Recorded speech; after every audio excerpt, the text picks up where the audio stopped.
बोलो बांके बिहारी लाल की जय। बोल राधा रानी की जय। बोल विष्णु भगवान की जय। बोलो लक्ष्मी मैया की जय। पौष कृष्ण सफला एकादशी। आज हम आपको पौष कृष्ण सफला एकादशी की कथा सुनाते हैं। बहुत प्रेम पूर्वक सुनिए। भगवान कृष्ण बोले, हे युधिष्ठिर, मैं दान, स्नान, तीर्थ, तप इत्यादि शुभ कर्मों से शीघ्र प्रसन्न नहीं होता हूँ। एकादशी व्रत करने वाला मुझे प्राणों के समान प्रिय लगता है।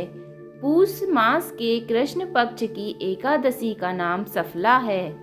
सब कार्यों को सफल बनाने वाली है। इसमें नारायण जी की पूजा होती है। ऋतु अनुसार फल फूल तथा धूप दीप इत्यादि का पूजन करना चाहिए। महत्वम की कथा भी कहता हूँ, सो प्रेम पूर्वक और ध्यान से सुनिए। चंपावती नगरी में महिष्यमान नाम का राजा राज्य करता था। उसके 4 पुत्र थे। बड़े पुत्र का नाम लुम्पक था। वह बड़ा दुराचारी था। मांस, मदिरा, पराई स्त्री गमन, वैश्याओं का संग इत्यादि कुकर्मों में संपूर्ण था।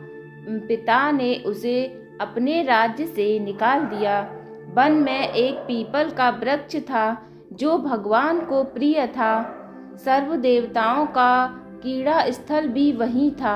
ऐसे पतित पावन वृक्ष के सहारे लुम्पक भी रहने लगा, परंतु फिर भी चाल टेढ़ी ही रही।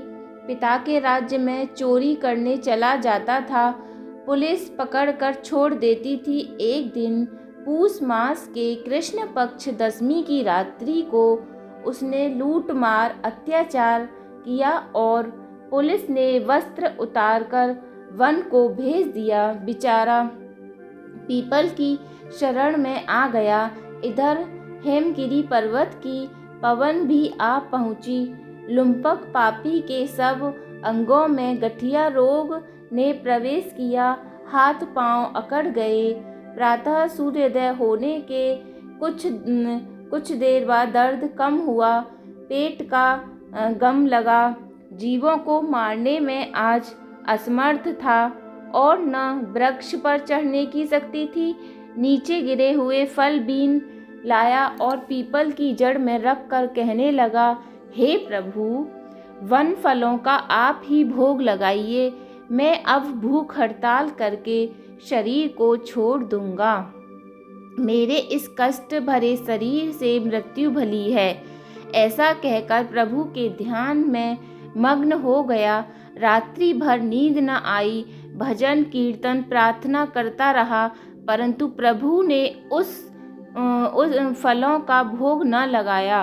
प्रातः काल हुआ तो एक दिन दिव्य अश्व आकाश से उतरकर उसके सामने प्रकट हुआ और आकाशवाणी द्वारा नारायण जी कहने लगे, तुमने अनजाने में सफला एकादशी का व्रत किया। उसके प्रभाव से तेरे समस्त पाप नष्ट हो गए।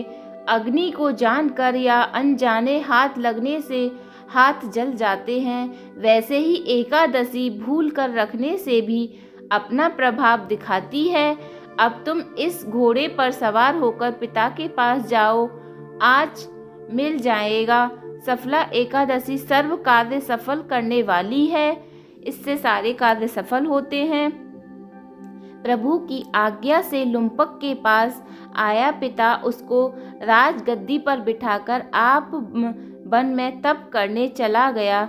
लुम्पक के राज्य में प्रजा सब एकादशी व्रत विधि सहित किया करती थी। सफला एकादशी के महत्व को सुनने से अश्वमेध यज्ञ का फल मिलता है। इस व्रत को करने से अश्वमेध यज्ञ का फल मिलता है।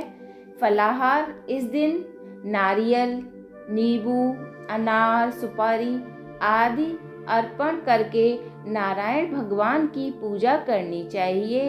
इस दिन तिल और गुड़ का सागर लिया जाता है। इस महीने में तिल का दान करने से बहुत ज़्यादा फल मिलता है। बोलो एकादशी मैया की जय। आज के आनंद की जय। बोल राधा रानी की जय।